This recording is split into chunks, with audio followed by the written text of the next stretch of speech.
Hey Kin202, my name is Jasmine Corona. Up ahead is a demonstration of my 3 exercises of choice.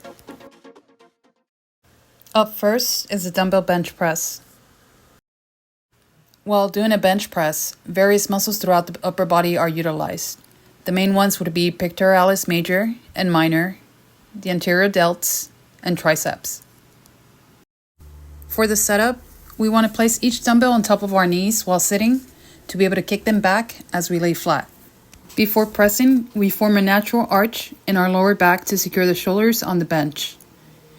We're initially pushing the shoulder blades back as a scapular retraction with a slight elbow flexion that places them at a 90-degree angle shoulder abduction, while making sure our feet are firmly planted on the ground.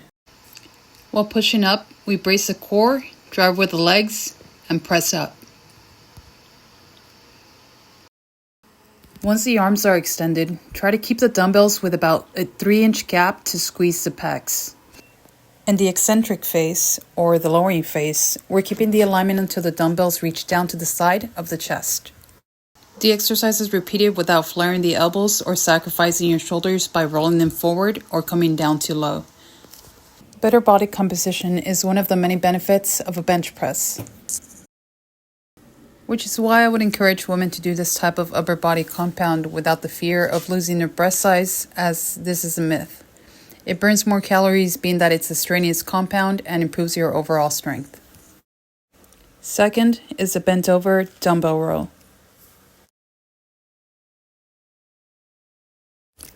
This exercise builds all the major muscles in the back. A flat bench could be used as well, but for this demonstration, we're leaning against an incline bench for support. Either in the front of it or in the back of it would be okay. Common dumbbell row exercises usually have the opposite knee on the bench. For this demonstration, we try to simplify the exercise as we would for a beginner. As we row the weight, we are pulling with the shoulder, activating the rhomboids, pulling the elbow up at a slight flexion, without it flaring out or pulling too close to the chest, but rather close to the hips, followed by protecting lats as it's coming towards the back with a slight rotation, ending with coming down with a full extension. Avoid throwing the weight down or having it touch the floor. While pulling the weight up, it is important to not yank it, but rather drive with the elbow. One of the major benefits of this exercise, or any other back exercise, is improved posture. Lastly, we have forward dumbbell lunge. In a lunge, our focus is on the glutes, quadriceps, hamstrings, and adductors. This exercise doesn't have to be with dumbbells, but as a load and for added resistance, we will be using them in this demonstration. With a forward lunge, we have more of a knee extension as we take a big step forward with our foot slightly out. As one stays in the back, the leg in the back then drops at the knee.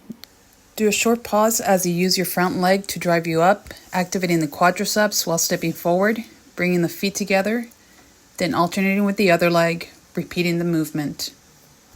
The complete exercise should look like this.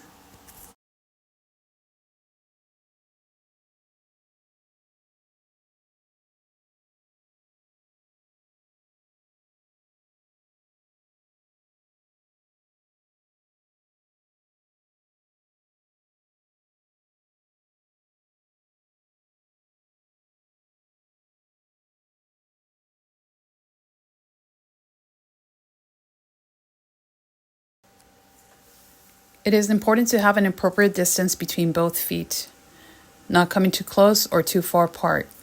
A common mistake people do is shoot straight up.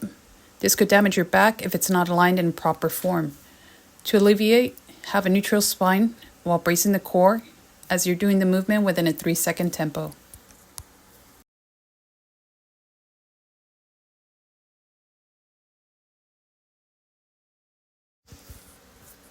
Use a single leg movement to improve your balance as it activates your stabilizing muscles at every landing step.